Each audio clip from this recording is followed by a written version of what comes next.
Hi everyone, welcome to the Global Talent Visa Seminar. My name is Yin Chiew and I am an immigration lawyer and the practice leader of the corporate immigration team at LegalVision. So welcome, really pleased to commence this seminar today.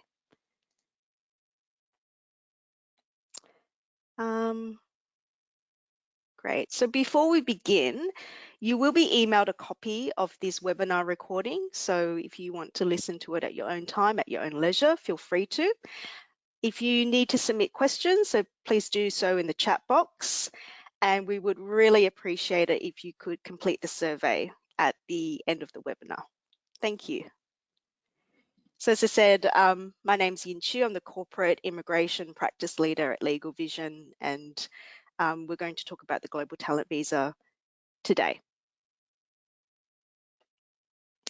So just a brief overview of what we will be covering in this seminar. We'll initially discuss the Global Talent Visa and sort of the historical formation of it. We will also introduce a guest speaker today that will share his experience about the Global Talent Visa and working with LegalVision.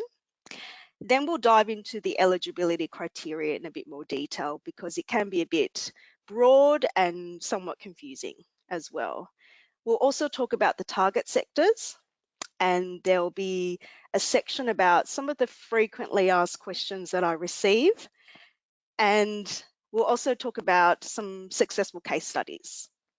There will be some time for questions and answers at the end, but obviously feel free to send us your questions now, and we will aim to cover it towards the end of the seminar. And then we will also cover our special offer at LegalVision.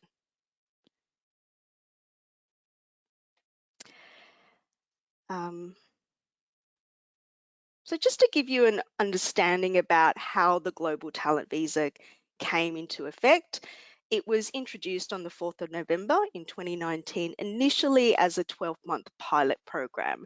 And that meant that the intake quota at the time was 5,000. And that was to assess how popular the visa pathway would be, what the demand would be. And as it's grown considerably in demand. The Australian government has increased the intake to 15,000. And so for the new fiscal year, 21 to 2022, the intake will still remain at 15,000 as well.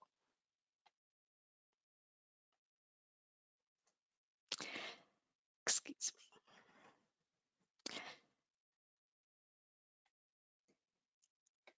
I am experiencing a little bit of technical difficulty at the moment, so just bear with me as I fix this up.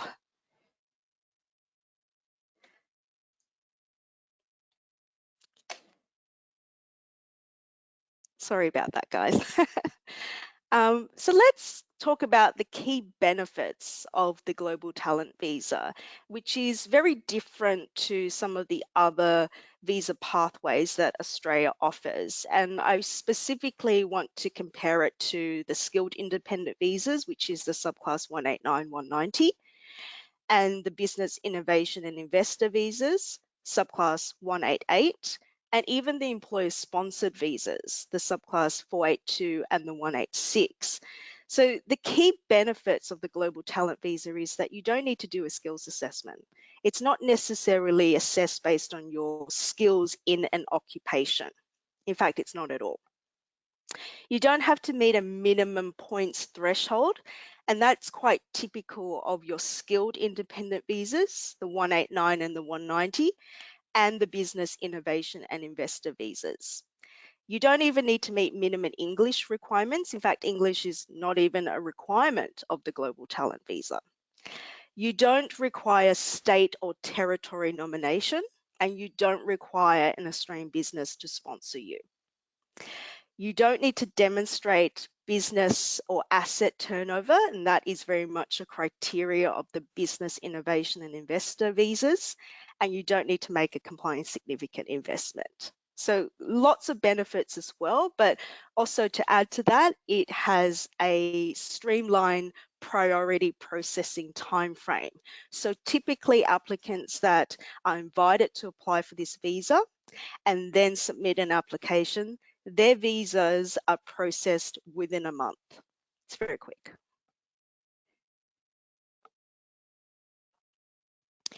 So now I'd like to introduce our guest speaker. It gives me great pleasure to introduce Sunil Parmar, who is a recent Global Talent recipient in the field of medtech. Hi Sunil, how are you today? Yin Chiew, I'm very well. Thanks for having me today. Thank you. Now, thank you for joining us, and I'm sure our attendees are going to be very interested in hearing about your experience of the global talent visa process and also working with LegalVision as well. So I just want to kick off with just asking you a few questions. Can you sort of briefly describe what your international recognition and achievements are in the field of medtech, which is the relevant target sector in respect to the global talent visa is health industries? Yeah, absolutely. So I was fortunate enough that I came from a family of medical entrepreneurs. So prior to moving to Australia, I actually established and was involved with a number of medical technology companies and startups. So that was very handy and useful in my experience over the years with previous business partners. And they happened to be industry leaders as well in what they were doing. So whether that was in medical or pharmaceuticals in general. And I have to add that I did happen to also establish a medtech startup in Australia prior to my application. So that came in really, really handy in terms of articulating my experience in that industry and the relevance to that requirement for the global talent visa that we applied for. Fantastic. And Sunil was also quite a prominent speaker and was often asked to share his knowledge in the medtech field as well. I just wanted to add that as Yeah, well. of course. Um, so what attracted you to this visa pathway? What attracted you to the global talent visa? The global talent visa was really attractive for numerous reasons because number one, I think you pretty much summarized the requirements of this visa being less intensive than all the other pathways that you could apply through in Australia. And I think most importantly was the fact that it was a streamlined application. So it was fairly straightforward, provided you're well prepared and you've got all your documents ready. And number two, upon being granted the global talent visa, you effectively had a full permanent residency of Australia. And that's very, very important for me as an individual because it allows me to have an ongoing future that I could comfortably plan in Australia without any restrictions. That means I could live there as a full resident and I could also legally work. And those were the two most important aspects to me personally. And number three, most importantly, there was a pathway to being a citizen of the country eventually once you meet the requirements over the years. So those were all big bonus points for me personally. It was clean, easy, and fast to go through. And with your help, of course, that was a successful application. So I'm a proud Australian. I can say that. Yeah, congratulations. It's fantastic. Thank you. And so, Sunil, can you briefly describe your experience going through the global talent visa process? Obviously, I worked with you on it, and it went through a number of months. But from your perspective, how did you find the process?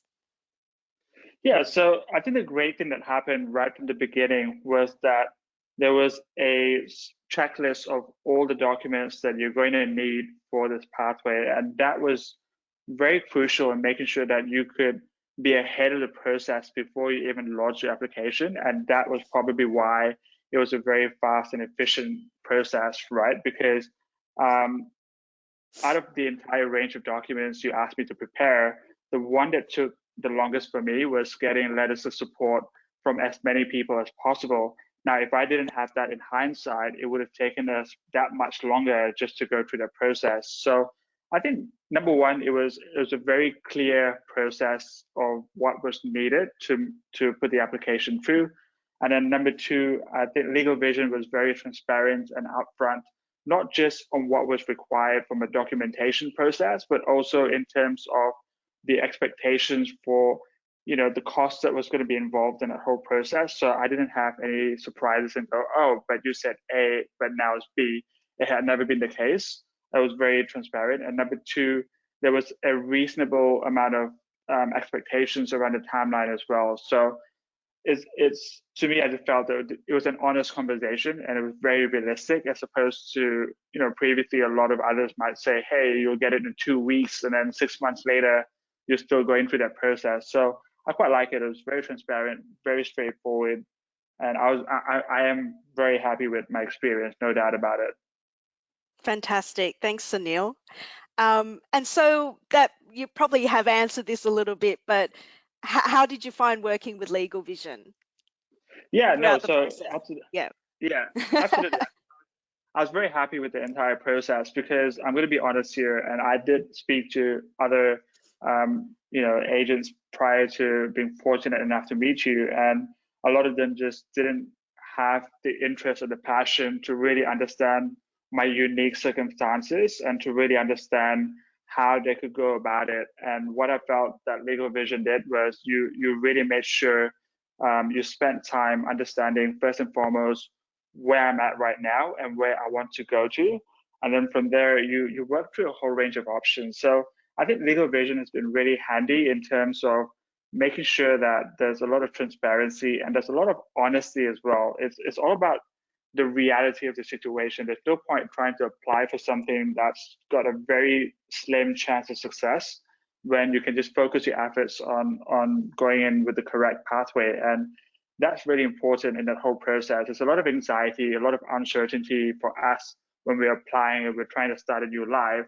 And Legal Vision was pretty much holding my hands through the whole process and making sure that I knew what was going on at every step. And just to add there as well, we had a little bit of a potential issue with my visa, and you were able to navigate around that as well. And that was brilliant. You were able to foresee that and plan for it, and we resolved it. So really happy. I think Legal Vision has done a great job, and I can't recommend your firm enough to anyone else who's looking to come into Australia. It's a great country and wonderful people. So there you go. Thanks, Sunil. Really appreciate that. So thank you, Sunil, so much for your time. We're so happy to have assisted you with the Global Talent Visa. As I said, Sunil is now an Australian permanent resident. He's free to come to Australia whenever he can actually get flights to Australia. At the True. moment, that's the one logistic I'm not able to assist with. But thank you so much for your time, Sunil. No problem. It's a pleasure, and have a great day. Thank you. So let's dive into the eligibility criteria in a lot more detail. And a lot of applicants will be confused by what is involved in each stage. Now, each of these points are actual requirements, and I'll just run through them very briefly.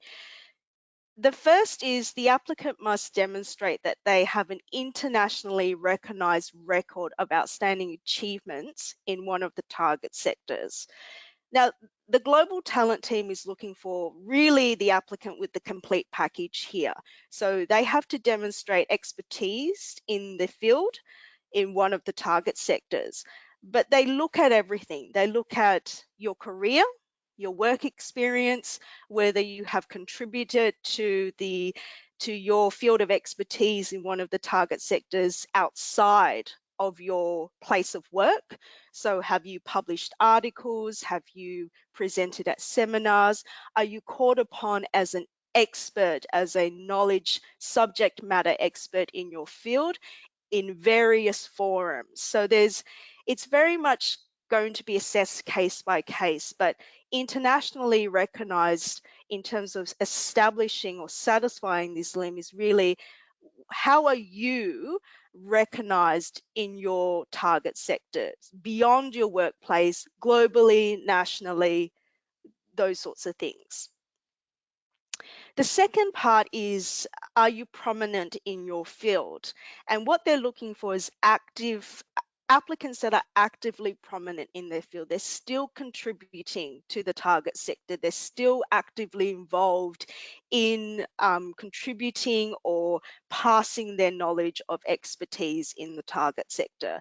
So for some applicants, maybe their achievements or maybe their sort of prominence occurred more than 2 years ago.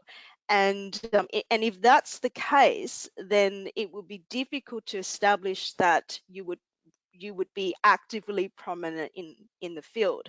Again, this is very much assessed on a case-by-case basis. Every applicant is different in terms of their target sector, in terms of their field of expertise, in terms of their contributions to that target sector as well. But essentially what the global talent team is looking for is, are you still actively prominent in your field? It's not, they don't want to, they're not interested in applicants that may have achieved something major in their past. The third limb is very subjective. It's essentially, how would they be an asset to the Australian community? And again, this turns on the applicant's particular circumstances, what the target sector is and what their field of expertise is. And it's essentially making some form of objective argument submission that your expertise will help Australia in terms of their economic recovery, in terms of growing their GDP, in terms of creating jobs in the country. There's a lot of things that they look for here as well. It's not enough to simply say, well, I'm an expert in the target sector, therefore I would be an asset to the Australian community. What the global talent team is looking for is how you would do that, tangible actions that you could take if you were granted the global talent visa. The next limb is, you would be able to be employed, or you are employed by an Australian business, or you would have no problem becoming independently established. So there's essentially two limbs to this aspect. It's you know, do you have employment, or if you are to be independently established, in what capacity would that be?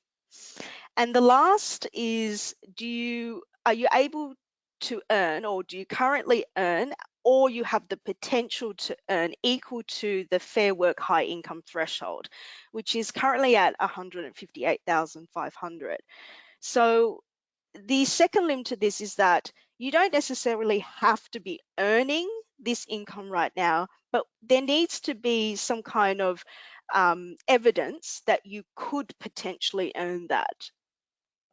So that again is going to be an assessment of the applicant's expertise in the target sector, and what current positions they hold, and what their potential are to earn that income.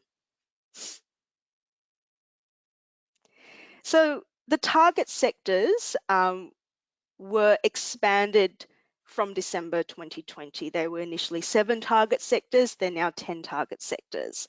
And there's a slide there that pretty much states all the target sectors at the moment. Now, what needs to be understood is that these target sectors are quite broad. And if I was to give an example of a target sector at the moment, which is one of the new ones, infrastructure and tourism, what they're looking for, if we concentrate on tourism as an example, what they're looking for is applicants that have the potential to increase the economic benefits of the Australian tourism industry. Now, that is really broad in itself, but what they're looking for is, applicants that can find innovative ways to build the tourism sector in Australia, whether that be through innovative technology, whether that be through innovative processes, or whether that be through the introduction of tourism infrastructure that is quite new and quite groundbreaking to Australia. So again, because of the broad and subjective nature of the terminology, it's very much going to be assessed case by case. If we were to compare an applicant in this target sector, someone that just worked in the tourism industry, that maybe worked for a large tourism company, compared to someone else that was actively building a specific application or technology that would promote the infrastructure and tourism sector, then the latter applicant is going to be a lot more attractive to the global talent team.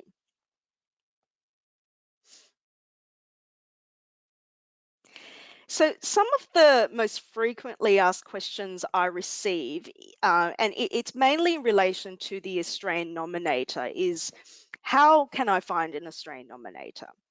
And the sort of key criteria that the global talent team looks for is that the Australian nominator can be an individual. So that individual can be an Australian citizen, an Australian permanent resident, or an eligible New Zealand citizen, or they can be an Australian organisation. Now, that nominator does not need to know you personally, but they must be internationally recognised in the same target sector that you are.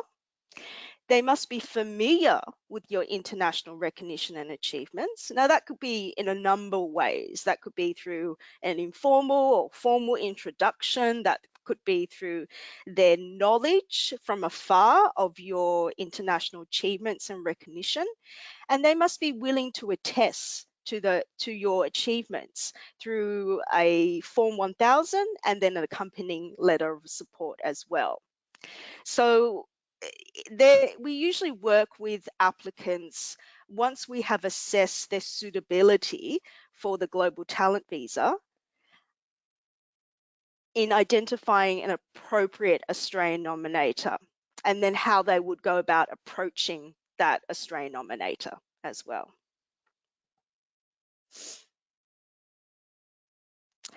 Another question I receive is, does the Australian nominator have specific obligations to the Department of Home Affairs? And the very simplistic answer to this is no, they don't. They are not a sponsored employer, and that would normally attract specific obligations to the Department of Home Affairs. And they are in no means sponsoring you for the global talent visa. There's essentially no liability that they assume with becoming an Australian nominator. They just must be willing to be truthful in the attestation that they give in relation to your international recognition and achievements in the Form 1000. So as long as they feel comfortable that, look, I'm familiar with their international recognition and achievements, I am aware of their talent in that field. I believe they are of an international talent, and they're willing to say that, that's really all they need to do.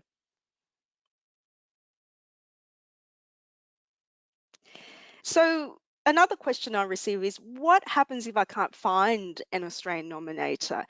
And I think what we do at LegalVision with some of our clients, and a lot of clients that engage us to assist to prepare the global talent visa, will actually have an Australian nominator in mind, or they may have a few and they haven't yet approached them. We will actually discuss the appropriate Australian nominator with them and how they can go and approach them and seek their assistance with satisfying this requirement of the global talent visa. It's important to note that an Australian nominator is a requirement at the expression of interest stage and at the time of lodging the application. So if you don't have an Australian nominator, it would be difficult to meet this criteria. But often applicants and clients don't know who to ask to be their Australian nominator when they engage us. So we can assist them to identify an appropriate Australian nominator and how they can go and approach them. So again, when do you need the Australian nominator?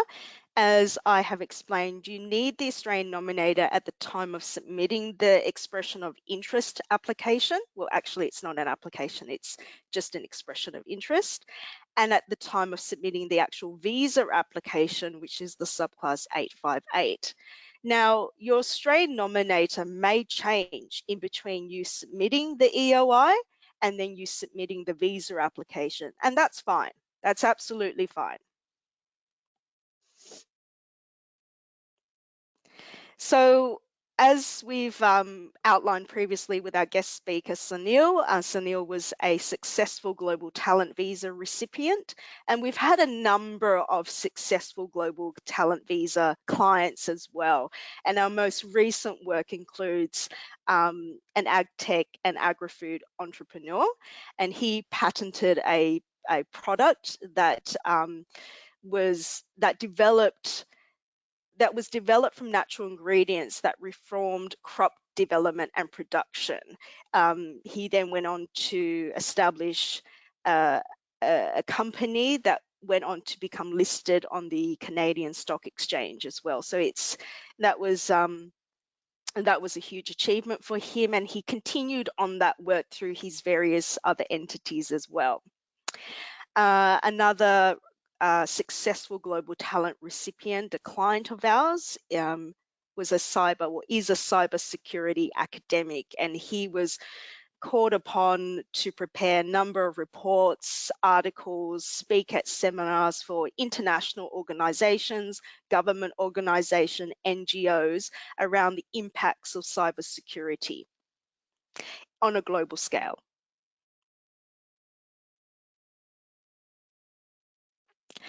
So we have recently published a publication called the Employer Guide to Sponsoring Foreign Workers. So this is really useful for a lot of Australian businesses that want to consider sponsoring foreign workers. So this will be part of a handout at the end of this webinar as well. So at this time, we have a time to answer any questions that you have. So appreciate that this webinar is a very sort of high level overview of the Global Talent Visa. And what we usually do is we try to spend some time to assess an applicant's eligibility for the Global Talent Visa. So this Q&A may not be able to answer your questions in relation to your eligibility for the Global Talent Visa, but it will answer some of your general questions. I'm just moving the screen over so I can actually see the questions, so do apologize. Some of the questions that we have been asked earlier is there an age limit for this visa? And there is. They usually accept applicants between the age of 18 to 55. Now, if you're under or over those ages, you have to demonstrate how you would be of exceptional economic benefit to the Australian economy. So the threshold, if you're below or above those ages, is higher then. What are some of the another question we received is, what are some of the common mistakes in terms of preparing an EOI and then a subsequent visa application? I think the biggest mistake that I see is really at the assessment stage is applicants that have incorrectly assessed themselves for the Global Talent Visa. So not understanding what is required to establish how you're internationally recognized in your target sector, and then not properly understanding what the target sectors entail. And this is something that you do need to seek legal advice around from an experienced immigration lawyer or migration agent. Okay, so another question we received, and sorry, I'm just looking this way just at the question, so sorry about that. What can prevent someone from getting the visa after getting invited to apply?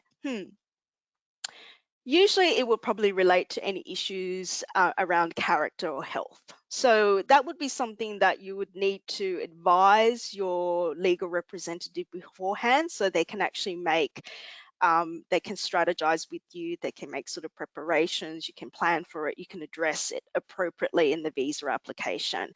I mean, in my experience, the majority of clients that we've worked with, and I'm talking about 90–95% of them, once they receive an EOI, they pretty much are granted the visa.